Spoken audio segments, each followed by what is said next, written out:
Pseudo-gjykatësia me 5 mbiemra është një mashtruese ordinere dhe delinkuente, e pa turp, e pa cip, subjekt I ligjit. Ndërsa deklaron në formularët e saj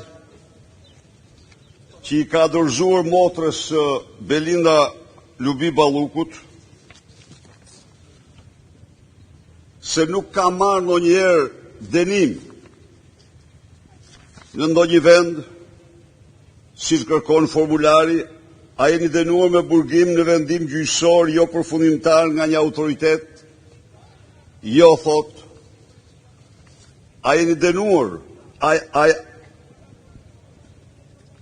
A është marrë ndonjëherë mas dëbimi nga shteti huaj? Jo, thot. Irena me 5 mbiemra. Por këtu shqiptarët duhet të mësojnë se kjo delinkuente me datën 31/3/2003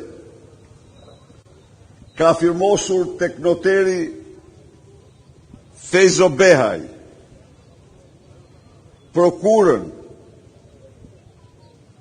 për vete duke u paraqitur dhe si bashkëshortja e Stefan Gjokës.